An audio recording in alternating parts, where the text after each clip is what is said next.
जैन साथियों, आपका स्वागत है कीर्ति कैंपस में। मैं कीर्ति कुमार। आज का जो ये वीडियो है बहुत बेहतरीन और शानदार होगा। इसमें हम भारतीय संविधान के भाग और अनुच्छेद पढ़ेंगे। इसके साथ साथ इसमें हम वो जानेंगे जो नॉर्मली आपको अन्य वीडियो में नहीं मिलेगा। यहाँ मूल संविधान में जो 22 भाग थे, कितने थे? 22। इन 22 और अभी वर्तमान में कितने हैं? वर्तमान में 25 भाग हैं। तो ये कैसे? मूल संविधान में मूलतः 22 भाग, लेकिन काउंटिंग के हिसाब से कितने हैं? काउंटिंग के हिसाब से 25 भाग हैं। और हम पूरा प्रयास करेंगे कि 25 के 25 भाग आपको ट्रिक के साथ तैयार हो जाएं। इसके साथ साथ हम इस वीडियो में जानेंगे उस समय जो हमारे संविधान में प्रत्येक भाग में कुछ चित्र बनाए गए थे, उन चित्रों के बारे में भी यहाँ अच्छे से चर्चा करेंगे। तो भारतीय संविधान का पहला भाग कौन सा है? संघ और उसका राज्य क्षेत्र। ये तो आपको तैयार हो ही जाएगा, क्योंकि किसी भी देश की शुरुआत किससे होती है? उसका संघ और उसके राज्य क्षेत्रों से होती है। अनुच्छेद कहाँ से? 1 से 4 तक। अब इसमें आपको और क्या समझना है कि इसका जो शुरुआत में चित्र चित्रित था इसमें, तो सिंधु घाटी सभ्यता का जो प्रतीक था एक जेबू बैल, वो यहाँ पे चित्रित किया गया था। दूसरे में किसका है वर्णन? नागरिकता का। 5 से 11 तक। इसको कैसे याद रखेंगे? दोना। और दूसरा तरीका यह है कि शुरुआत करते हैं हम अपने देश से, और देश बटा है संघ और राज्य क्षेत्र, और फिर उसके बाद किसमें है? नागरिकता में। और भाग 2 में वैदिक काल के गुरुकुल का चित्र है। किसका चित्र है? वैदिक काल के गुरुकुल का चित्र है। अब भाग 3, इसे कैसे तैयार करेंगे? ये 3 और आ एक सेम दिख रहा है इस तरह से, तो यहां और ये सेम है। तो मौलिक अधिकार किसमें है? भाग 3 में 12 से 35 तक में वर्णन है। इसमें किसका चित्रण किया गया है पहले पेज पर? तो इसमें भगवान श्री राम, सीता और लक्ष्मण अयोध्या लौटते हैं किससे? पुष्पक विमान से। इसका चित्रण यहां पे किया गया है। अब 4 में नीति निर्देशक तत्वों का वर्णन है, आर्टिकल 36 से 51 तक में। और इसमें किसका चित्रण है? कुरुक्षेत्र में भगवान श्री कृष्ण अर्जुन को उपदेश देते हुए किसका ज्ञान दिया था? इन्होंने गीता का ज्ञान दिया था। अब इसको कैसे याद रखेंगे 4 को? तो 4 को ऐसे याद रखेंगे, मौलिक अधिकारों के बाद राज्यों को कर्तव्य दिया गया है कि वो ऐसी नीतियां बनाए। तो मौलिक अधिकारों के बाद किसमें है? 4 में। और इसे ऐसे भी एक शब्द याद रख सकते हो, नीचा। तो नीति निर्देशक 4 में। अब 4 का कैसे तैयार करेंगे? एक तरफ राज्य के कर्तव्य हैं भाग 4 में, दूसरी तरफ नागरिकों के कर्तव्य हैं भाग 4 का में। क्लियर? 5, इसमें संघ का वर्णन है। कैसे? हमारे हाथ में 5 उंगलियां जब इकट्ठी बनती हैं तभी संघ बनता है। तो संघ किसमें? भाग 5 में 52 से 151 तक। तो भाग 5 में 5 की शुरुआत से पहले किसका चित्रण किया गया है? तथागत गौतम बुद्ध लोगों को ज्ञान देते हुए इसमें दर्शाया गया है। अब 5 के बाद कैसे तैयार करेंगे? संघ के बाद हमारे यहाँ जो भारत बंटता है वो राज्यों में। तो राज्यों का वर्णन किस में है? भाग 6 में है। और इसका आर्टिकल भी आसान है, 152 से 237। यहाँ 52 है और यहाँ 152 है। और 6 में क्या है? इसमें 24 में तीर्थंकर महावीर स्वामी का चित्रण किया गया है। 7 में ये सातवां संविधान संशोधन के द्वारा इसको हटा दिया गया, निरसित कर दिया गया है। इसमें तत्कालीन उधर 4 प्रकार के राज्य थे, ये कैटेगरी समाप्त कर दी गई है। लेकिन इसमें चित्रण किसका है? बौद्ध धर्म का प्रचार प्रसार करते हुए हाथी पर बैठे सम्राट अशोक भिक्षुओं के साथ उसका प्रचार प्रसार कर रहे हैं, इसमें इसका चित्रण किया गया है। तो अब आप कैसे याद रखेंगे? 5 संघ है, 5 के बाद भारत किसमें बटा है? राज्यों में और केंद्र शासित प्रदेशों में। तो 7वां है नहीं, तो राज्यों के बाद केंद्र शासित प्रदेश, संघ, राज्य, क्षेत्र किसमें है? तो 6 के बाद नंबर आता है 8 का। इसमें किसका चित्रण किया गया है? इसमें वीर हनुमान जी सीता माता की तलाश करने के लिए जब लंका जाते हैं तो उड़ते हुए इनका चित्रण दिखाया गया है। किसमें? 8 में। 9 कैसे याद रखेंगे? भाग 9 याद रखेंगे नगर पालिका। 9 से 9 नगर पालिका। लेकिन नगर पालिका से पहले कौन आता है? गांव आते हैं, तो पंचायतें। 9 में क्या है? पंचायतें हैं। इसमें किसका चित्रण किया गया है? राजा विक्रमादित्य का। तो एक कमेंट कीजिए, कुल कितने राजाओं ने विक्रमादित्य की उपाधि धारण की और सबसे महान विक्रमादित्य कौन से थे? तो इसका किसमें वर्णन है? 243 से लेकर 243 ओ तक। फिर पंचायतों के बाद किसका नंबर आता है? नगर पालिका का, वो 9 का में है। नगर पालिका के बाद आता है सहकारी समितियां, 9 खा। इसको भी याद रखना बड़ा आसान है। उसके बाद 10 में क्या है? अनुसूचित और जनजातीय क्षेत्रों का वर्णन है। इसे कैसे याद रखेंगे? एक हमने वीडियो बनाया था, उसमें भारत की जितनी भी संविधान में अनुसूचियां हैं, 12 अनुसूचियां हैं, पूरी 12 की 12 ट्रिक से बताई थी। तो वहां कैसे 5 बताया था कि 5 किसमें, अनुसूचित में कितने अक्षर है? 5। तो यहाँ 5 का जस्ट डबल कर दीजिए, कितना हो जाएगा? 10। तो इसमें अनुसूचित और जनजातीय क्षेत्रों का वर्णन है 244 से 244 ए तक। और इसमें किसका चित्रण किया गया है? नालंदा विश्वविद्यालय का। एक कमेंट कीजिए कि नालंदा विश्वविद्यालय गुप्त साम्राज्य के किस राजा के काल में ये बनाया गया था और ये कहां पर स्थित है। अब 11 कैसे तैयार करेंगे कि एक और एक मिलके ही क्या बनते हैं? संबंध बनते हैं। एक और एक मिलके संबंध बनता है। तो संघ और राज्यों के बीच संबंधों का वर्णन कहां पर है? 11। यदि आपने ये छोटा सा वीडियो देखा और केवल 1 से 2 बार मनन किया तो श्योर आपको ये पूरा भाग तैयार हो जाएंगे। तो संघ और राज्यों के बीच संबंधों का वर्णन किसमें है? 11 में, के एक और एक मिलके संबंध बनते हैं। ये आर्टिकल कहां से कहां तक है? 245 से 263 तक। और भाग 11 से पहले 11 में किसका चित्रण किया गया है?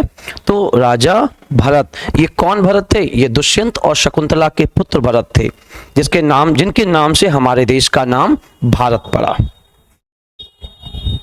अब 11 के बाद कैसे याद रखेंगे? 11 में क्या था? केंद्र और राज्यों के मध्य संबंध।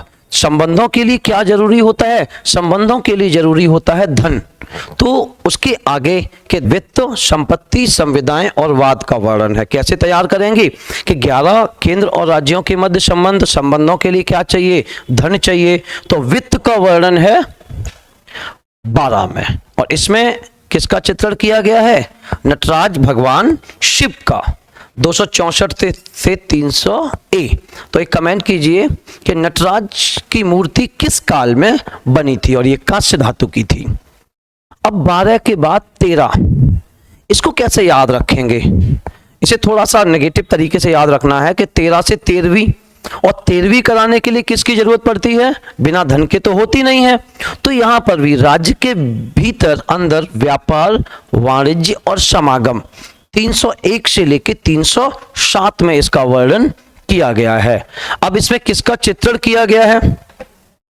तो इसमें चित्रण किया गया है जो भागीरथ थे उनकी तपस्या, और तपस्या करने के बाद गंगा का अवतरण होना, शेषनाग और अन्य देवी देवताओं का चित्रण भाग 13 के प्रारंभ में किया गया है।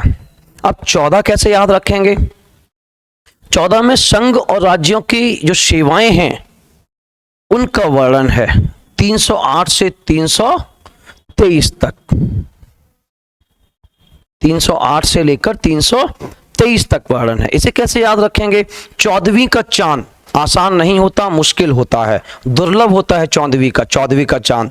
तो जो विभिन्न सेवाएं हैं IAS PCS, ये दुर्लभ हैं, आसान नहीं है। तो इसको कैसे याद रखेंगे? 14वीं के चांद से। संघ और राज्यों के अधीन सेवाएं। और 14 में किसका चित्रण है?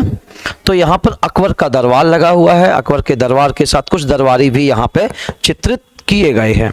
और 14 के बाद 14 का यहाँ पर विभिन्न ट्रिब्यूनल्स, अधिकरण की चर्चा होती है 323 ए से 323 बी तक।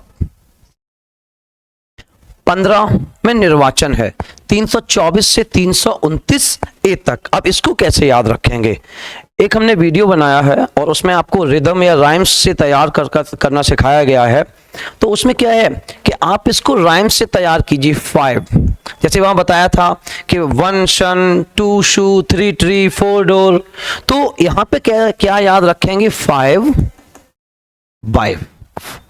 5 को कैसे याद रखेंगे कि 5 और नॉर्मली हमारी संस्कृति में वाइफ जो है वो मनोनीत नहीं होती, वो मन से नहीं मिलती, आपके मम्मी पापा के द्वारा निर्वाचित की जाती है। तो यहां पे क्या है, 15 में निर्वाचन है। कैसे याद रखेंगे, 5 वाइफ, और वाइफ मनोनीत मतलब मन वाली तो तुम्हें मिल ही नहीं सकती, फिर वो निर्वाचित होगी, किसी और के मन की मिलेगी शायद। तो यहां 15 में क्या है, 15 में निर्वाचन है। और इसमें किसका चित्रण है, तो छत्रपति महाराज शिवाजी और सिखों के 10वें गुरु गुरु गोविंद सिंह का चित्रण यहां पर किया गया है। अब 16 कैसे याद रखेंगे, अनुसूची 5 और 6 में अनुसूचित जनजातियों का वर्णन है, तो यहां पर भी अनुसूचित जनजाति 6 16। तो अनुसूचित जाति, अनुसूचित जनजाति, अन्य पिछड़े वर्ग और एंग्लो इंडियन के बारे में विशेष उपबंध किया गया है, अनुच्छेद 330 से 342 तक। और इसमें किसका चित्रण है, महारानी लक्ष्मीबाई और टीपू सुल्तान का, मैसूर के शासक टीपू सुल्तान और झांसी की महारानी लक्ष्मीबाई। 17 में राजभाषा 343 से 351 तक इनका वर्णन है। अब इसे कैसे याद रखेंगे, इसे लास्ट में है सेवन हेवन। जैसा कि आज आप देख रहे हो साउथ और नॉर्थ में भाषा को लेकर अभी टेंशन चल रही है, अभी की ये चर्चा है कि दक्षिण में तेलुगु, तमिल और हिंदी में टकराव है। तो हेवन आपको तब मिलेगा जब भाषा आदि के आधार पर कोई भेदभाव नहीं होगा। किसके आधार पर भेदभाव नहीं होगा, भाषा के आधार पर भेदभाव नहीं होगा। तो हेवन कब मिलेगा, भाषा। तो 17 में क्या हो गया, राजभाषा। और इसमें किसका चित्रण किया गया है, महात्मा गांधी जी और उनका दांडी मार्च। और इस दांडी मार्च के बाद ही सविनय अवज्ञा आंदोलन की शुरुआत हुई थी, नमक कानून तोड़कर। तो 17 राजभाषा। 18 आपात उपबंध 352 से 360 तक में। अब इसे कैसे याद रखेंगे, इधर आ है और अगर हम इसको इधर काउंट जोड़ दें तो कैसा लग रहा है, 8 हो नहीं सकता, तो 18 में क्या है, आपात उपबंध। और ये जो चित्र हैं इनको भी थोड़ा सा सेंस लगा के याद रख सकते हो कि इमरजेंसी कहां पर थी, उधर चित्रण में नोआखाली। तो महात्मा गांधी जी नोआखाली में गए थे और इन्होंने वहां पर हो रहे दंगों को शांत किया था। इनमें इनके साथ चित्रण किया गया है दीनबंधु एंड्रयूज का। 19 यहाँ पर विविध या प्रकीर्ण और मिसलेनियस है, यहाँ पे 361 से लेकर 367। इसे कैसे आप 1-2-4 बार दोहराना, 19 प्रकी, तो 19 प्रकीर्ण। और इसमें सुभाष चंद्र बोस जी का चित्रण किया गया है। 20 को कैसे, लास्ट में है 0, और 0 कैसे याद रखेंगे, 0 हीरो। और हीरो अब तब बनेंगे जब अपने अंदर कुछ सुधार करेंगे, अपने अंदर कुछ चेंज करेंगे। जब तक चेंज नहीं करेंगे आप हीरो नहीं बन सकते। तो यहां पे चेंज कहां हो रहा है, संविधान में। तो 20 में संविधान का संशोधन, आर्टिकल 368। ये तो हर किसी को पता होता है लगभग। अब इसमें चित्रण किसका किया गया है, इसमें चित्रण किया गया है हिमालय पर्वत। यहां पर भारत की विविधता को दर्शाया गया है कि नॉर्थ से लेकर साउथ तक किस तरह के तरीके से हमारा भारत वैविध्यपूर्ण है। तो यहां हिमालय पर्वत को प्रदर्शित किया गया है, चित्रित किया गया है। अब 21 कैसे याद रखेंगे, 21 में है क्या, पहले अस्थाई, संक्रमणशील और विशेष उपबंध 369 से 392 तक है। इसको कैसे, वन सन, और सन कैसा है, 24 घंटे में हमें कुछ बार मतलब कुछ घंटे दिखता है, कुछ घंटे नहीं दिखता है। तो कैसा है ये हम ध्यान रखें, केवल अस्थाई है तो अस्थाई है, संक्रमणशील और विशेष तो है ही क्योंकि समस्त सौर मंडल की ऊर्जा का स्रोत है सूर्य, वन सन, तो ये हो गया। इसमें चित्रण किसका है, थार रेगिस्तान के बीच में एक ऊंटों का काफिला गुजर रहा है, उसको यहां पर चित्रित किया गया है। देखिए भारत की विविधता, क्या वो एक तरफ हिमालय, एक तरफ गंगा और इधर थार। 22 सबसे लास्ट है, और लास्ट में क्या होता है, संक्षिप्त नाम, जो कुछ भी है वो संक्षिप्तीकरण। तो संक्षिप्त नाम, प्रारंभ और हिंदी में प्राधिकृत पाठ और निरसन 393 से 395 के बीच में है। और इसमें किसका चित्रण है, समुद्री लहरों को मात देता भारतीय जहाज लगातार आगे बढ़ता हुआ दिख रहा है। क्लियर। आई होप आपको ये हमारा वीडियो पसंद आया होगा। यदि पसंद आया हो तो चैनल को सपोर्ट कीजिए। Thank you.